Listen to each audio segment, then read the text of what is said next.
એના માટે એક નાનકડી એક મારે વાત તમને કરવી છે કે મનને તમે જેવું આપો ને એવું થાય. ફોર્ચ્યુન 500 એક મેગેઝિન છે કે એની અંદર અનલિમિટેડ પાવર નામનું એક પુસ્તક છે અને એ પુસ્તકની અંદર એક મજાનો પ્રસંગ લખ્યો છે. પ્રસંગ કંઈક એવો છે કે એક અમેરિકાની અંદર એક કેદી હતો અને એની ઉપર એક સંશોધન કરવાનું હતું. એટલા માટે એ વ્યક્તિને મૃત્યુદંડ આપ્યો હતો અને એ વ્યક્તિને ઇલેક્ટ્રિક કરંટથી મારવાનો હતો અને છેલ્લે એ વ્યક્તિને એવું કીધું કે અમે તને ઇલેક્ટ્રિક કરંટથી નહીં પણ સાપનું તને ઝેર કવડાવવાના છીએ અને ઝેરથી તારું મૃત્યુ થવાનું છે. એટલે પેલા વ્યક્તિને 7-8 દિવસની વાર હતી. રોજ એને કહેવામાં આવે કે તારું મૃત્યુ ઝેરથી થવાનું છે, તને સાપ કરડાવવામાં આવશે. એટલે એ વ્યક્તિ અંદરથી સતત ડર્યા કરે. એના મનની અંદર એક જ વિચાર જાય કે મારું મૃત્યુ આ લોકો એક પણ રીતે નહીં આપે અને મને સાપ કવડાવીને મારું મૃત્યુ આપશે. 1-2 દિવસ, 3-4 દિવસ, 5 દિવસ, એમ 6 દિવસ વીત્યા અને 7મા દિવસની સવાર પડી એટલે ભાઈને બેસાડ્યો પટાંગણમાં. સામેથી એ જે ટોપલી હતી એની અંદરથી એ મહાભયાનક સાપ હતો એને ખોલ્યો અને એને કહ્યું કે જો તું જોઈ લે સાપ, પણ તને પીડા ન થાય અને તને તકલીફ ન થાય એટલા માટે અમે તારી આંખ ઉપર પટ્ટી બાંધી દઈએ છીએ, પણ એ સાપ છે એ તને કરડશે અને તું ચિંતા ન કર, એક ક્ષણે તું મરી જઈશ. એટલે પેલા વ્યક્તિને મગજથી સતત એવું થઈ જાય, પણ એ થોડીક વાર થાય છે, આંખની પટ્ટી બંધ થઈ જાય છે એટલે એ જે સાપ બારો નીકળ્યો હોય એને હળવેકથી બંધ કરી દેવામાં આવે ટોપલીમાં અને એ વ્યક્તિને માત્ર ગ્લુકોઝનું ઇન્જેક્શન ભર્યું હોય અને એના પગ પાસે 2-4 વખત ટચ કરવામાં આવે છે. એ વ્યક્તિને કાર્ડિયાટિક એટેક આવે છે અને તડફડીને વ્યક્તિ ત્યાં ત્યાં મૃત્યુ પામે છે. એ વ્યક્તિનું પોસ્ટમોર્ટમ થાય છે અને પોસ્ટમોર્ટમની અંદર એવું સાબિત થાય છે કે આ વ્યક્તિને કાર્ડિયાટિક એટેક તો આવ્યો હતો, હૃદયનો હુમલો તો આવ્યો હતો, પણ સાથે સાથે એના શરીરની અંદર ઝેર પણ જોવા મળ્યું હતું.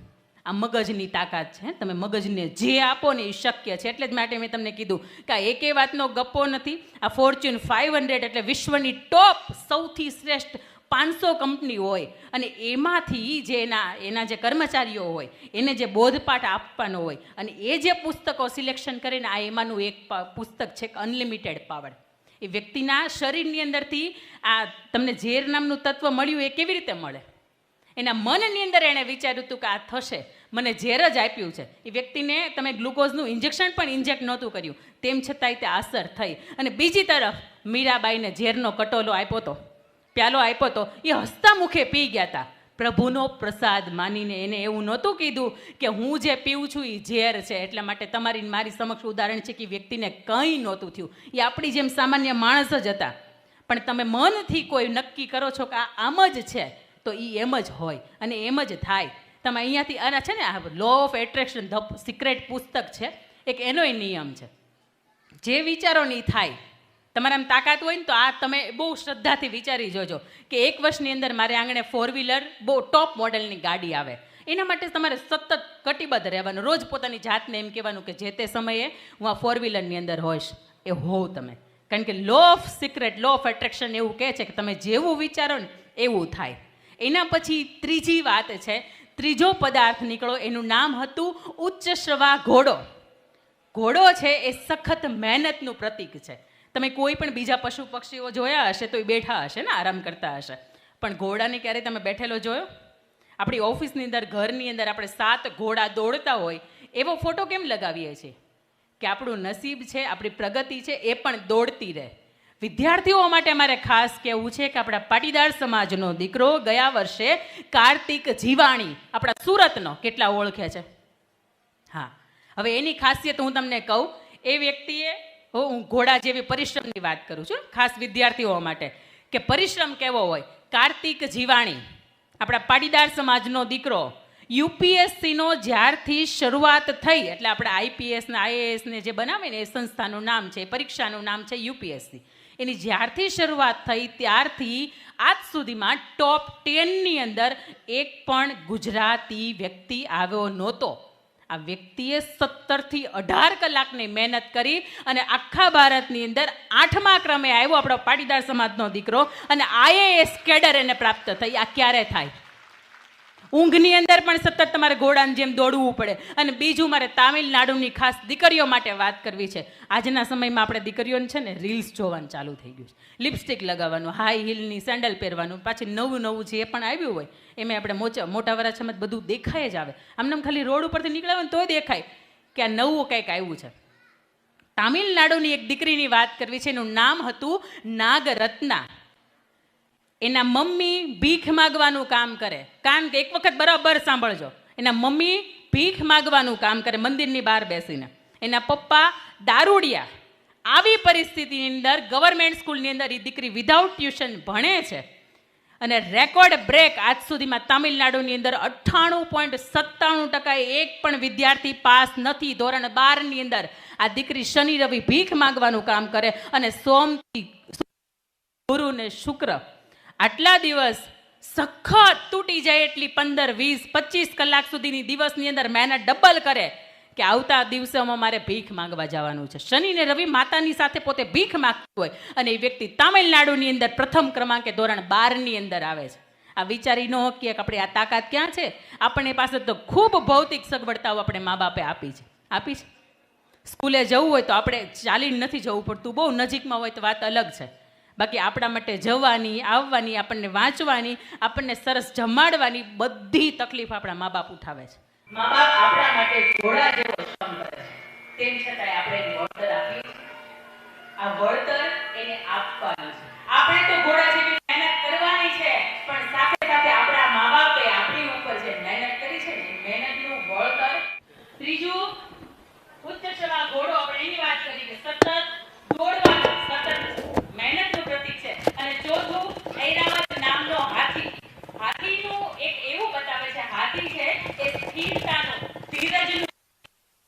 એ એવું કહે છે કે તમે વિદ્યાર્થી હોય તો ભલે અને ઉદ્યોગ સાહસિક હોય તો ભલે અને ઘરની ગૃહિણી હોય તો ભલે, કોઈ એક કામની અંદર નિષ્ફળ થાવ તો હાર માનવાની નથી. 1000 વાર એક નાની એવી કીડી હોય ને 1000 વાર પડે છે અને તેમ છતાંય દાણો લઈને ચડે છે. लहरों से डरकर नौका पार नहीं होती, कोशिश करने वालों की कभी हार. चीड़ी गिरती है, उछलती है, फिर गिरती है, हर बार उनकी मेहनत बेकार नहीं होती, कोशिश करने वालों की कभी हार नहीं होती. एक वक्त विषय में फेल થયા તો તમારા માટે ઓપ્શન છે. પરીક્ષા આવે છે 3-4 વિષયમાં તમારી પાસે ઓપ્શન છે. એક વર્ષ એક્ઝામ. કદાચ ઘર પરિવારમાં તમે કોઈ સાસુ તરીકે કે કોઈ વહુ તરીકે તમારો સંબંધ નિભાવવામાં ફેલ થયા છો તો તમારા માટે સુધારવા માટેનો એક નવો સમય આવે છે. કોઈ ઉદ્યોગ સાહસિક માટે કોઈ ફેલ થયા છો તોય તમારા માટે એક સમય આવે. તમે મેં જે કપડાં પહેર્યા છે ને એ જે સિલાઈ મશીનની શોધ સેમ્યુઅલ હોલ નામના વ્યક્તિએ કરી. એ વ્યક્તિ 9 વખત ધંધાની અંદર ફેલ ગઈ હતી. કેટલી વખત આપણે અહીંયા, હું એવું માનું છું કોઈ પણ એવું નથી બેઠું કે 9 વખત એક ડે કોઈ પણ નવા ધંધા કરે ને એમાં ફેલ જાય છે. કોઈ 9 ધંધાની અંદર ફેલ ગયા હતા, તેમ છતાં એની અંદરની ધીરજ હતી ને એ ટકી હતી. 10મો ધંધો શરૂ કર્યો અને સિલાઈ મશીનની શોધ કરી. આજે આખું વિશ્વ છે ને એ સિલાઈ મશીન ઉપર આધારિત છે. અને એના પછીનું મારે તમને આ ઉદાહરણ આપવું છે કે લાઇટના શોધક કોણ? Thomas Alva Edison. આપણે ભણવામાં આવતું. હવે થોમસ આલ્વા એડિશનના જીવનનો એક મજાનો પ્રસંગ તમને કહું કે સવારમાં ઉઠીને પોતે બ્રશ કરતા હતા અને ટીવી ચાલુ હતું. જોયું કે ટીવીની અંદર કોઈક ફેક્ટરી બળે છે એવા સમાચાર આવે છે. પછી ખબર પડી કે આ તો મારી જ ફેક્ટરીની વાત થાય છે. એટલે 5 વર્ષનો દીકરો અને હાથ મોઢામાં બ્રશ રહી ગયું અને ફટાફટ એક વોકિંગ ડિસ્ટન્સ હતો એ રહેતા હતા ત્યાંથી એની ફેક્ટરીનો. ત્યાં પહોંચ્યા અને ત્યાં જઈને જોયું તો બધું બળીને ખાક થઈ ગયું હતું, ભૂક્કો થઈ ગયું હતું. તેમ છતાંય હું સ્થિત પ્રજ્ઞતાની ધીરજની વાત કરું છું. ત્યાં પહોંચ્યા અને એના દીકરાને એવું કીધું કે બેટા જા તું ઘરે તારા મમ્મીને બોલાવી આવ. એણે વાસણ ઉટકવા માટે આટલો મોટો રાખનો ઢગલો ક્યારેય નહીં જોયો હોય. આ સ્થિરતા છે. ફેક્ટરી સામે બળીને ખાક થઈ ગઈ છે તેમ છતાં એને બાળકને એવું કહે છે કે મમ્મીને બોલાય. અને ફેક્ટરીની સામું જોઈને ભગવાનને ચેલેન્જ કરે છે કે હું 10 વાગે આવું છું, ફરીથી રિસ્ટાર્ટ કરું છું. અને એ વ્યક્તિએ ફરીથી રિસ્ટાર્ટ કરી અને આજે તમને મને આ લાઇટની ભેટ આપી. આજે ન્યુયોર્કની અંદર તમે જાઓ ને તો એડિશન નામનું શહેર છે. એ વ્યક્તિ આજે આપણી વચ્ચે નથી પણ શહેર સ્વરૂપે આજે આપણી વચ્ચે છે. આ સ્થિરતા છે, આ ધીરજ છે. તમે ધીરજ જ્યારે ટકાવી રાખો ને કોઈ પણ મહેનતની અંદર નિષ્ફળ થાવ જ. સંભાવના આવે ને, કાં તો 50-50% આવે, કાં તો તમે સફળ થશો અને કાં તો તમે નિષ્ફળ થશો. નિષ્ફળ થશો તો હાથીની જેમ યાદ રાખજો કે કૂતરા ભસવાવાળા ભસશે, આપણને કંઈ ફેર નથી. આ ઐરાવત હાથી એવું કહે છે કે કોઈ પણ કટોકટીનો સમય હોય તો એ શું થઈ ગયું, ધીરજ તમારી છે એ તમારે ખોવાની નથી. એના પછી 5મો પોઈન્ટ છે કૌસ્તુભ મણિ. મણિ હોય ને, રત્ન હોય, એ શેનું પ્રતીક છે? પ્રકાશનું પ્રતીક છે. પ્રકાશ મતલબ તમારા જ્ઞાનનો પ્રકાશ. આપણે નાના હતા ને ત્યારે આપણને બધું યાદ રહેતું હતું, પણ આપણે બધું છોડી દીધું, ન્યૂઝ જોવાના છોડી દીધા, આપણે ન્યૂઝપેપર વાંચવાના છોડી દીધા, એટલે આ ધાર છે ને આપણી કટાઈ ગઈ છે.